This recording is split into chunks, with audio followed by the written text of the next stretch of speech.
Hi అండి అందరికీ వేడివేడిగా సమోసా ఎలా తయారు చేయాలో చూపిస్తాను. నేనైతే ఫస్ట్ టైం చేస్తున్నాను యూట్యూబ్లో చూసి. ఎలా చేయాలో మీకు కూడా చూపిస్తాను. ముందుగా అయితే ఒక బౌల్ తీసుకోవాలి. తీసుకొని అందులో ఉల్లిగడ్డ పచ్చిమిర్చి అయితే సన్నగా కట్ చేసి వేసుకోవాలి. ఇందులోనే పసుపు, ఉప్పు, కారం అండ్ కరివేపాకు, కొత్తిమీర, పుదీనా, ధనియాల పొడి అండ్ మసాలా వేసి బాగా మిక్స్ చేసుకొని మనం పక్కకైతే పెట్టేసుకోవాలి. అండ్ ఇంకో బౌల్ తీసుకోవాలి. తీసుకొని ఇందులో 1 కప్ మైదా పిండి తీసుకోవాలి. తీసుకొని ఇందులో కొద్దిగా సాల్ట్ వేసి మనం కొద్దిగా వాటర్ యాడ్ చేసుకుంటూ మనం చపాతీ పిండి అయితే ఎలా తయారు చేసుకుంటామో అలానే కలుపుకోవాలి. వీడియోలో చూపించినట్టుగా అయితే మిక్స్ చేసుకొని ముద్దలాగా అయితే కలిపి పెట్టేసుకోండి. పక్కకు పెట్టేసుకున్నాక దీన్ని మనం ఎలా తయారు చేయాలో ఇప్పుడు చూపిస్తాను. చపాతీలాగా చేసుకొని ఉండ్రాలు చేసుకొని పక్కకైతే పెట్టేసుకోవాలి. పెట్టేసుకొని ఇప్పుడు మనం ఇంకో బౌల్ తీసుకొని అందులో కొద్దిగా మైదా పిండి తీసుకొని వాటర్ యాడ్ చేసి బాగా మిక్స్ చేసుకోవాలి. దీన్ని పేస్ట్ లాగా చేసుకోవాలి. ఇలా నేను వీడియోలో చూపిస్తున్నట్టుగా చేసుకోండి.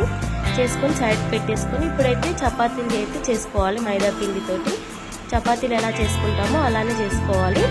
కొద్దిగా పిండిని అయితే చల్లుకుంటూ మనం చపాతీలను అయితే చేసుకోవాలి. చేసుకొని వీడియోలో చూపించినట్టుగా చేసుకోండి. పెద్దగా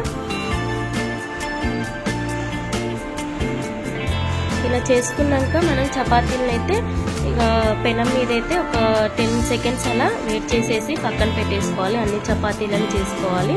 ఇలా ఇంట్లో పిల్లల కోసమైనా పెద్దవాళ్ళ కోసమైనా ఈవినింగ్ స్నాక్స్ టైంలో ఇలా చేసి పెట్టండి. చాలా ఇష్టంగా అయితే తింటారు. ఇలా రెండు వైపులు ఒక 10 సెకండ్స్ కాల్చుకొని సైడ్కి అయితే పెట్టేసుకోవాలి. అటు ఇటు రెండు వైపులు కాల్చుకోవాలి. అటు ఇటు రెండు వైపులు కాల్చుకొని సైడ్కి అయితే పెట్టేసుకోవాలి. ఇలా మీరు ఎన్ని చపాతీలు వస్తాయో అన్ని చపాతీలు అయితే చేసి పక్కకు పెట్టేసుకోవాలి. మీకు ఇష్టమైతే గోధుమ పిండితో కూడా చేసుకోవచ్చు. కాకపోతే మైదా పిండితో చేస్తేనే చాలా టేస్టీగా అయితే వస్తాయి కాబట్టి మైదా పిండితోనే చేస్తున్నాను. ఇలా మిగతా చపాతీలని కూడా ఇలా కాల్చి పక్కకైతే పెట్టేసుకోవాలి. నేను చూపించినట్టుగా ఇంత మందం ఉంటే సరిపోతుంది. మరీ మందంగా చేయొద్దు, మరీ పలుచగా అయితే చేసుకోకూడదు. ఇలా అన్ని చపాతీలు చేసుకొని మనం సైడ్స్కి అయితే ఇలా కట్ చేసుకోవాలి. నేను వీడియోలో చూపించినట్టుగా కట్ చేసుకోండి అన్ని వైపులు. ఇలా కట్ చేసుకున్న వాటిని మనం ఆయిల్లో డీప్ ఫ్రై చేసేసుకొని మంచి స్నాక్స్ లాగా యూస్ చేసుకోవచ్చు. పిల్లలకి బిస్కెట్స్ లాగా ఇవ్వచ్చు. ఇప్పుడు ఇలా కట్ చేసుకున్న సమోసాలని చూపిస్తున్నాను చూడండి. ఇలా వీటిని ఇలా స్నాక్స్ లాగైతే చేసి పిల్లలకైతే డీప్ ఫ్రై చేసి అయితే ఇవ్వచ్చు. మంచిగా స్నాక్స్ టైంలో ఈవినింగ్ పిల్లలకి ఇవ్వచ్చు, లేకపోతే స్కూల్స్కి వెళ్ళేటప్పుడు ఇవ్వచ్చు. ఇప్పుడు నేనైతే ఫోల్డ్ చేసుకుంటున్నాను చూడండి. ఇలా ఫోల్డ్ చేసుకొని మనం ముందుగా తయారు చేసి పెట్టుకున్న మిశ్రమాన్ని కూడా అందులో మిక్స్ చేసేయాలి.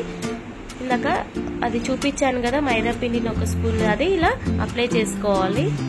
అదొక గమ్ లాగా తయారైపోతుంది, అతికిపోతుంది. ఇలా మీరు ఫోల్డ్ చేస్తున్నట్టు చేసుకోండి. రాకపోతే మీకు ఎలా వస్తుందో అలానే చేసుకోవచ్చు. ఇందులో ఏం పర్వాలేదు. నేనైతే నాకు వచ్చినట్టు నేనైతే ఫోల్డ్ చేసి పెట్టేశాను అలా పేస్ట్ చేసేసి.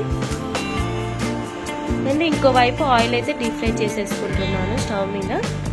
ఇలా అన్నిటినీ ఇలా ఒకదాని తర్వాత ఒకటి చేసి పెట్టేసుకోవాలి. పెట్టేసుకొని మిగతావన్నీ డీప్ ఫ్రై అయితే చేసేసుకోవాలి. మనం ఇంట్లో ఇలా సింపుల్గా అన్ని ఐటమ్స్ అయితే చేసుకోవచ్చు. చాలా ఈజీగా అయితే ఉంటాయి కానీ కొంచెం కష్టంగా ఉంటాయి. కొంచెం ఇష్టపడి చేసుకుంటే చాలా హెల్తీగా అయితే ఉంటాము. అన్ని ఇంట్లో చేసుకుంటాం కాబట్టి ఇలా ఆయిల్లో ఒకదాని తర్వాత ఒక డీప్ ఫ్రై చేసుకొని చూసారు కదా ఎంత బాగా వచ్చాయో. వేడి సమోసా అయితే రెడీ అయిపోయింది. Thank you. నా వీడియో కనుక నచ్చినట్టయితే లైక్ చేయండి, సబ్స్క్రైబ్ చేయడం మర్చిపోకండి. మిగతావి ఇలా డీప్ ఫ్రై చేసుకుంటే కరకరలాడే చిప్స్ కూడా రెడీ అయిపోతాయి. Thank you.